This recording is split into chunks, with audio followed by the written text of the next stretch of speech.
On this episode of the Elevate and Dominate podcast, we welcome a true architect of the BDSM and alternative lifestyle community.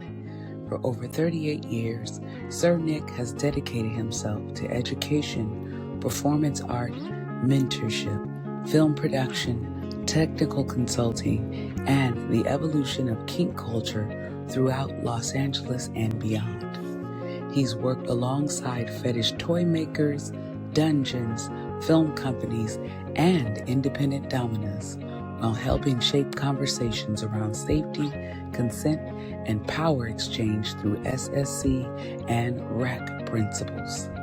A former president of Cirque du Sade and member of Knights of the Lair, Sir Nick has spent decades mentoring dominance and guiding others through MS and DS dynamics with integrity and discipline. In 2016, Mr. Cyan officially covered him with his master's cap in recognition of more than 30 years of service in the community. He's also the mentor to Orpheus Black, making his influence felt across generations of educators, performers, and leaders within the scene. We honor legacy. The 90s and the 80s were not just big hair and metal. It was,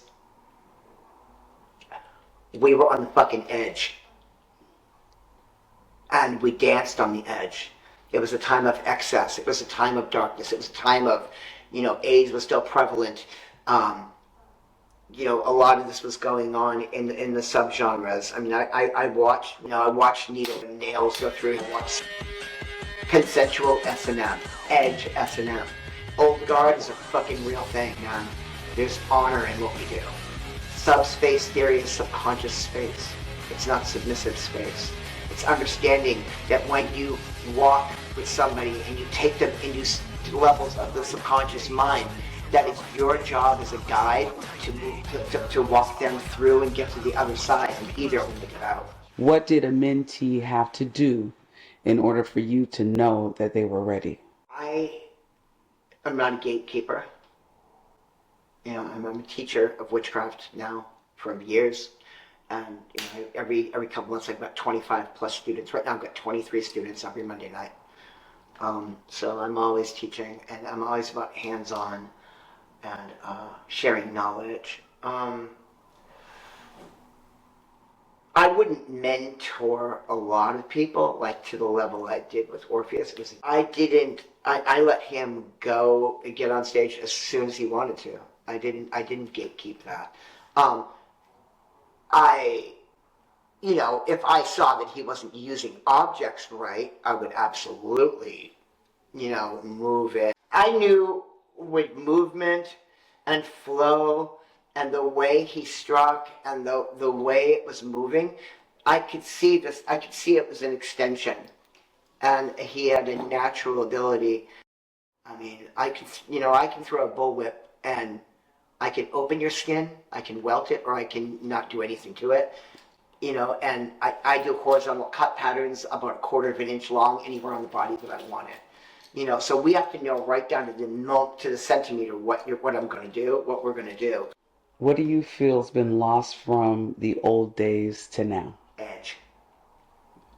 It's homogenized as fuck.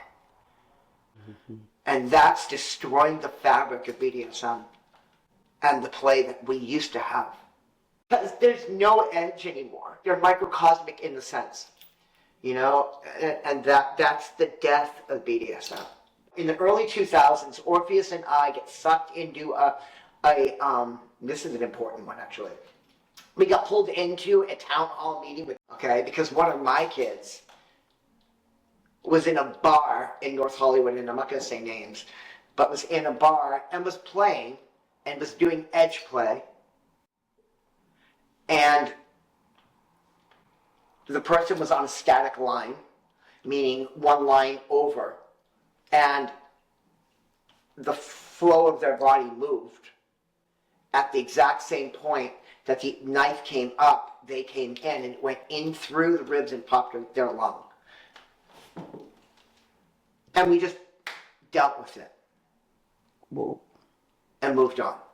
We dealt with things. We talked. We communicated. We weren't dangerous. We're really good in protocol. Orpheus knows protocol. He knows how to read a fucking body. He can look at it and tell you when it's time to hit, when to light the flame, when to put out the flame, when to the corotics, chokeouts, airplay, breath play. He has skills in all those areas. We all know how to first aid. We all had backgrounds in everything. We were doing our checkups constantly. Okay? What would be the one thing you would leave this community saying to them now? Listen to the people around you and understand what BDSM truly is. BDSM is not a means to an end of getting your dick in a hole. We dance on the edge, but we do it with respect and with honor, and that's missing. And just be aware of that, try to get it back. Because we don't want to lose that. Los Angeles was known for being the best at what we were doing. New York was coming here. The fetish tribe would come. Torture Garden, all those people would come to see us do what we do. We fucking ruled. We were the best. We went to kink.com. I ended up working for them. I'd bring Orpheus. We were the best. But now there's some great ones out there still, but it's few and far between that get the old guard and the old way. And LHW is super important. Long, hard way. Don't be embarrassed if you want to sub. Don't be embarrassed if you want to switch. There's nothing wrong with that. There's nothing wrong with switching. It doesn't, don't let your ego drive you, right? If you have one with it. Thank you for joining us on another episode of the Elevate and Dominate podcast. We hope you enjoyed your time with us. Remember, the journey doesn't end here. Stay tuned every other week as we continue to unravel the mysteries of dominance and submission with a twist. Don't forget to follow us on social media for updates and share your thoughts using hashtag Elevate and DOMMENATE.